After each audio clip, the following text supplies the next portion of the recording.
Restoration of the Everglades, restoration of the economy. Are these indications that government can sometimes get it right? We'll talk about the evidence next on Global Perspectives. This program is made possible, in part, by funding from the UCF Global Perspectives Office, the Global Connections Foundation, and the India Center at UCF.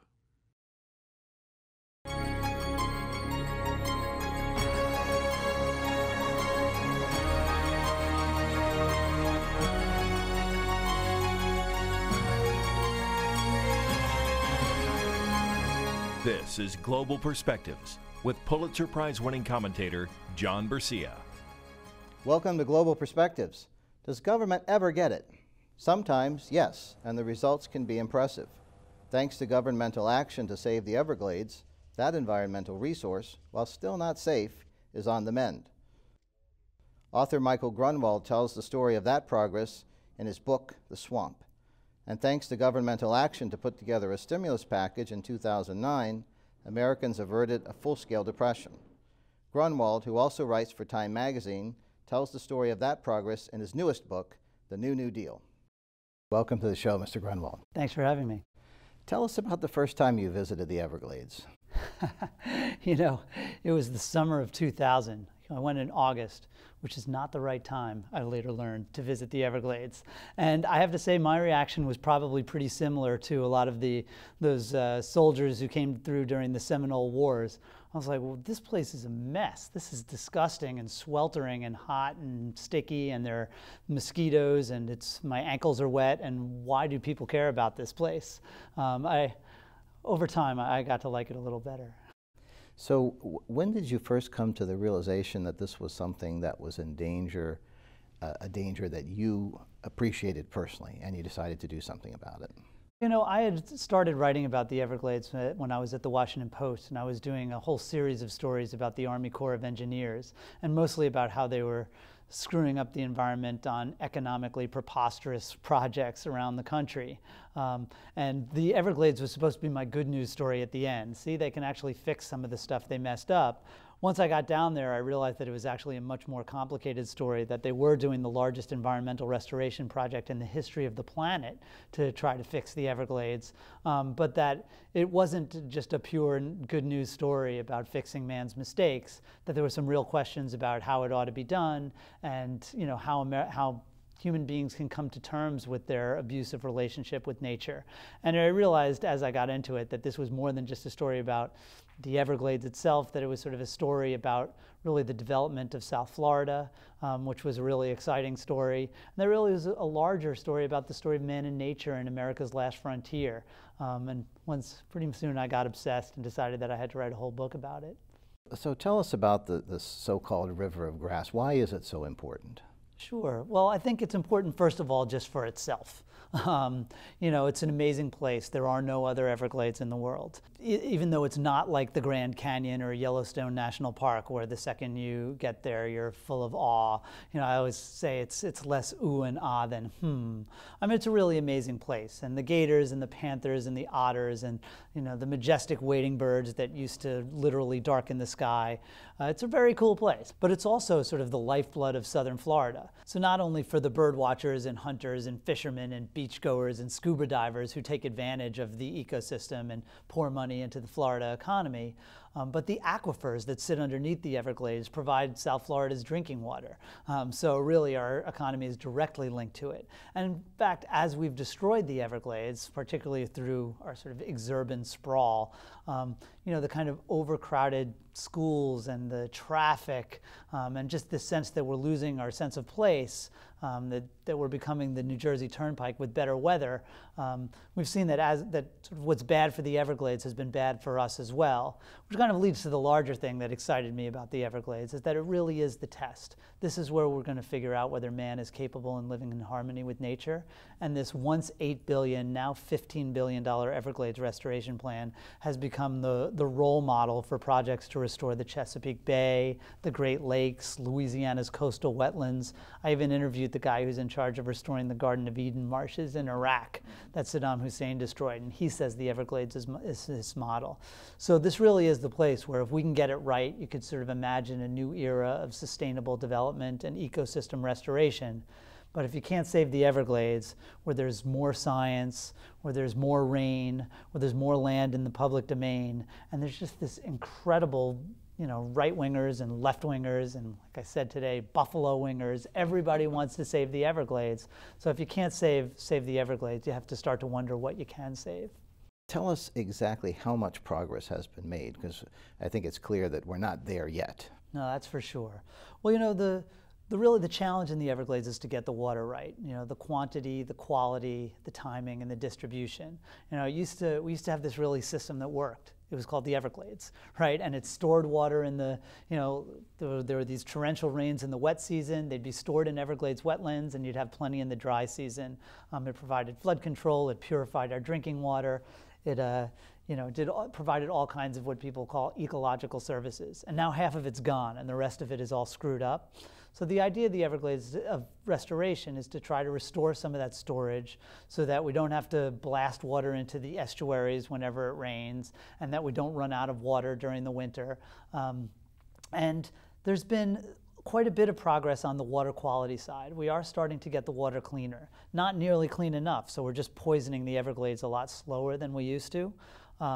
But you can see that there the trajectory has been positive. Now the water quantity, the sort of flow of the Everglades, that really has gotten off to a very rough start, as I sort of predicted in my book, that really the restoration plan was not what the scientists wanted, that it was more a kind of Rube Goldberg engineering program that didn't really get out of Mother Nature's way.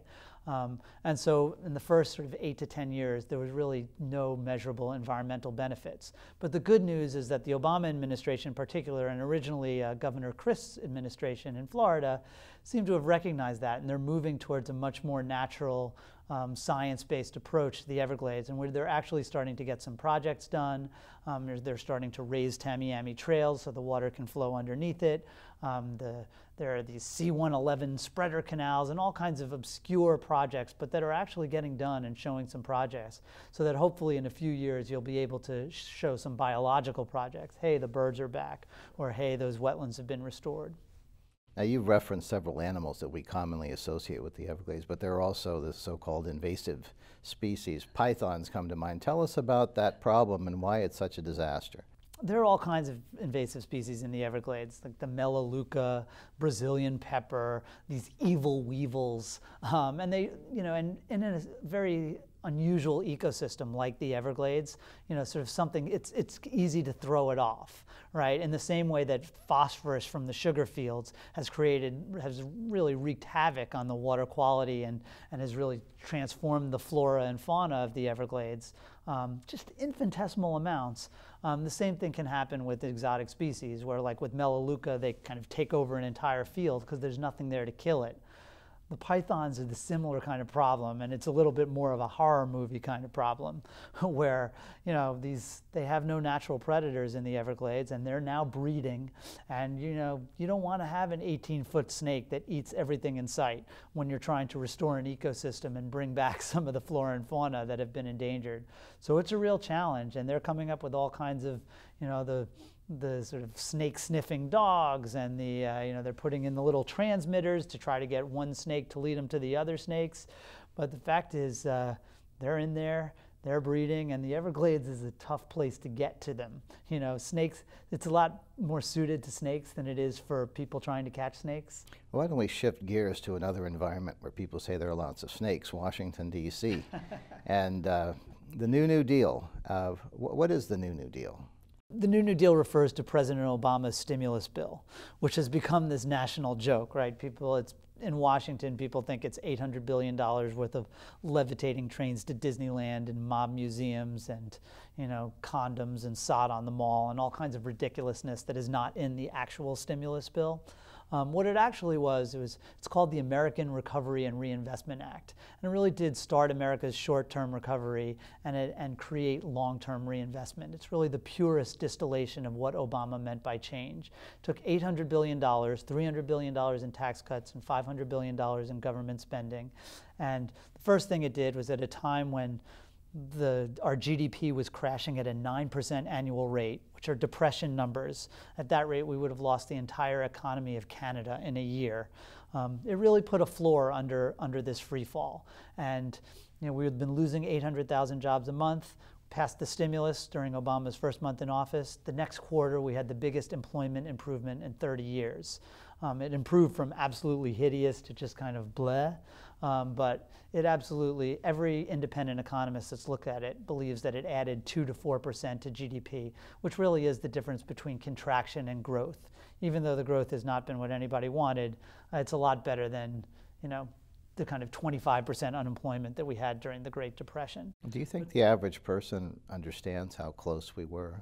Absolutely not, because the financial earthquake had hit, but the economic tsunami had not yet reached the shore.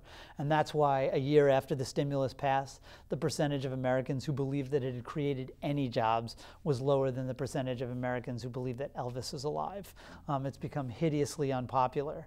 And at the same time, though, in addition to providing this short-term emergency help through aid to states that have prevented layoffs of teachers and cops, and cuts in Medicaid and health care for the poor, through tax cuts to more than 95% of the country, to aid to victims of the Great Recession through unemployment benefits and food stamps, and as well as the kind of standard infrastructure projects where you hire guys to repave a road or fix a subway train.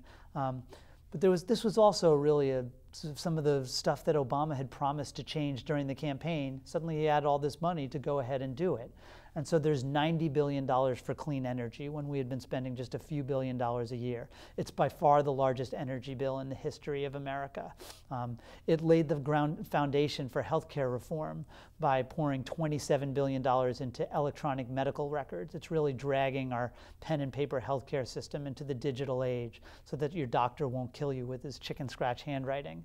It's the largest education reform in decades, known as Race to the Top, which a lot of people have heard of, and even some Republicans like Jeb Bush have said is a terrific, groundbreaking reform, but most people have no idea it's part of the stimulus. Had the largest infrastructure investments since Eisenhower, the largest middle-class tax cuts since Reagan, the largest one-time research investments really in the history of the country. So it really is providing all kinds of change in a long-term way, even though all people hear about is, the turtle tunnels and there must be snowmaking machines in Duluth, which there aren't, but it makes for a good soundbite. What's your read on where the economy is right now? It's still sluggish, but are you optimistic about it longer term? What we had is the history of financial crises is that after a cataclysm like that, it's going to be a long and ugly economy. The recovery is always slow and nasty. And what you had, this is stuff that it's become very partisan and controversial. But in 2008, the response to this kind of thing was not controversial at all. Every Republican and Democratic presidential candidate supported a stimulus package, and Mitt Romney supported the largest stimulus package of all the candidates. The House Republicans, including Paul Ryan, who have run around calling the Obama stimulus, which was $787 billion, that's the death of American free enterprise and just a complete nightmare. But in fact, they supported a $715 billion stimulus that was almost identical. So this stuff is really not controversial until January 20th, 2009.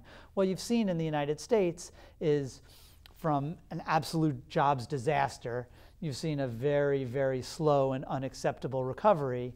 Then you had the 2010 election where President Obama was sort of arguing for more stimulus, though of course he doesn't call it stimulus anymore. And since then he's been talking about the American Jobs Act, which is essentially another stimulus bill, while Republicans have been talking about a return to austerity. And so they've sort of canceled each other out. Instead, what we've had is this kind of lame status quo.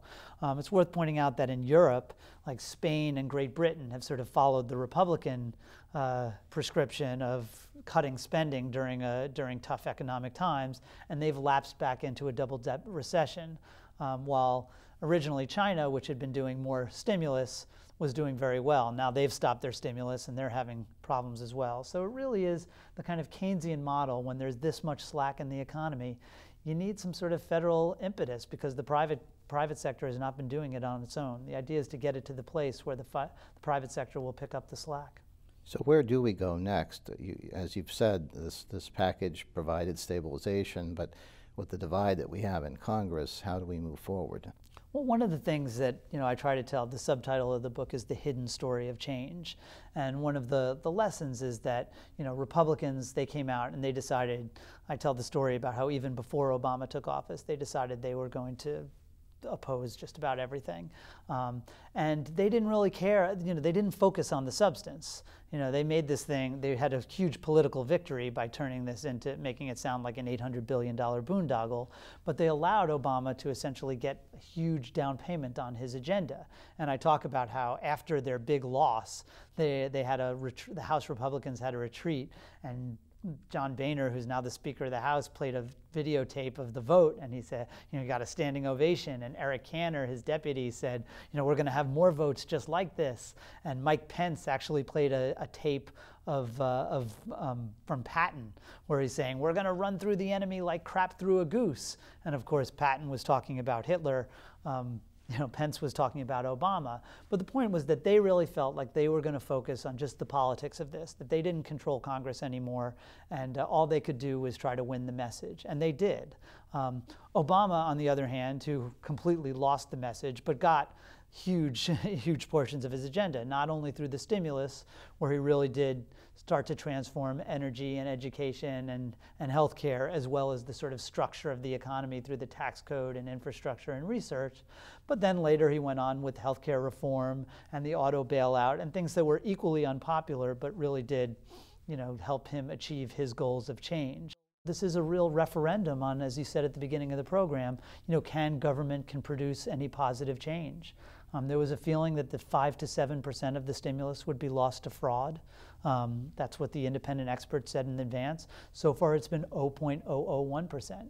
So really, in many ways, the stimulus has become a sort of symbol. It ought to be a symbol that government at least can work when everybody's paying attention, and this was the most scrutinized money in history. Instead, it's been a symbol that government can't work. As you look to the future, are there any issues that you feel are at least possibilities for consensus in Washington? I had really good access to Republicans when I was working on this book, and I do detail their kind of purely cynical, politically brilliant, but sort of substantively indifferent approach to just fighting Obama on everything, including stuff that they had always supported in the past, like Keynesian stimulus, like health information technology, a smart grid, extending unemployment benefits, even small business tax cuts, which were really kind of the heart of the Republican message. Once they became Obama's, they've really pretty much imposed it, in lockstep. And again, Mitch McConnell said that stopping Obama from being a two-term president was his top priority for the last 4 years. Clearly, that won't be his top priority in 2013.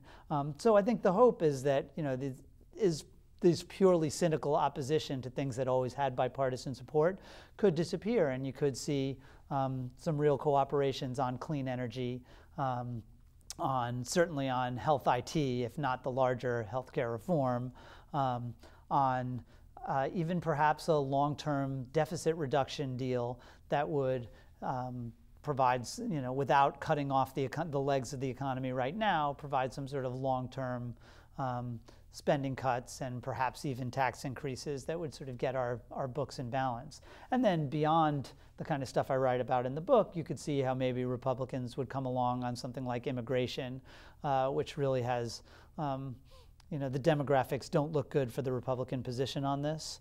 And you can see how they would want to get that issue out of the way politically.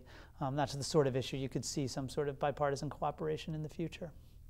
What about the broad issue of the environment? There's 101 matters there that need attention. How do you feel about where we are, from the Everglades to the global issues, and is there something that can be done about it? Well, remember, in 2008, John McCain and Sarah Palin supported a cap-and-trade program.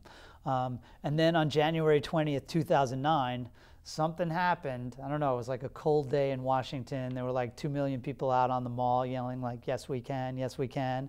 But somehow cap-and-trade suddenly became this kind of Kenyan socialism that is sort of politically devastating for any Republicans to even utter out loud. So again, I think the good news is you can imagine that they could go back to 2008 and this could have bipartisan support again. It's going to be difficult because climate change is, it's how I stumbled into this book about the stimulus, was through writing about clean energy. And there are incredible investments in wind, solar, and geothermal and other renewables, energy efficiency, which was the ultimate bipartisan issue, $25 billion to help low-income families and hospitals and factories and federal buildings all become greener. The smart grid, cleaner coal, advanced biofuels, electric vehicles, the factories to build all this stuff in the United States, clean energy research, just unbelievable investments that are really unprecedented and are really game-changing. And that's why we've doubled our renewable power. These are things that really could have bipartisan support, but in this partisan moment, all you hear about is Solyndra, Solyndra, Solyndra, which is just less than 2% of the clean energy loan portfolio. John McCain's finance chairman oversaw a review of the entire portfolio and found that it's doing fine. It was originally approved by the Bush administration. But again, right now, so much has become partisan that the environment has just become another partisan issue where if you're for it, that just means you're a screaming leftist hippie, who likes to hug trees in his spare time. But hopefully, in places like Florida, where the environment still does have bipartisan support, you could imagine a time where Washington will start to see sense on this kind of thing as well. You mentioned climate change. When did you start watching that issue, and has your thinking evolved in any way? Well, it's definitely evolved. It should have been a much bigger part of the swamp. The response to the swamp over the last several years has been really wonderful, but I would say, a really good criticism of it is that I didn't pay much attention to climate change when I finished the book in 2005. I did tell a story about how in 2000, after signing the bill, Bill Clinton said to a couple of aides, young aides, congressional aides who happened to be hanging around the Oval Office afterwards, he said, if we don't do something about climate change, your Everglades is going to be underwater. And I do think that's, now I think it is undoubtedly the preeminent environmental issue, energy issue, and maybe policy issue of our time. And in fact, the scientists have found that not only is the Everglades going to go underwater if there's too much climate change, but that restoring the Everglades is sort of the best bulwark against climate change, that it would help rebuild some of that muck and help hold back the sea. And you, as a South Florida resident, have a vested interest in slowing the effects of climate change. Are there any particular aspects of this that concern you? I do. I live in South Beach, and we are at the tip of the spear. In fact, even without rain, sometimes just from we're getting tidal backflow that's coming through and flooding my street. Although I always like to say that a little bit of global warming might be good. It might get me beachfront property, but seriously, I think it's those of us who live on the coast, people who live in Alaska. Global warming is not a someday thing. It's now. It's happening, and you can already see the results. And we're going to need continuing investments in clean energy because this fossil-fueled economy is not going to be sustainable in the long term. We can't keep burning coal if we don't figure out a way to make it cleaner, and we can't keep putting oil into our cars for reasons that we don't want to empower these petro thugs in the Middle East and Venezuela. But also we're going to broil the planet that way. The good news is that there really are these potential industries, these green industries of the future really can provide millions of jobs that sort of play to our kind of innovation advantage, as that's what America does well. And so the hope is that transition will continue. Great. Thank you for joining us today, Mr. Grunwald. Thanks so much for having me. And thank you. For Global Perspectives, I'm John Garcia. We'll see you next time.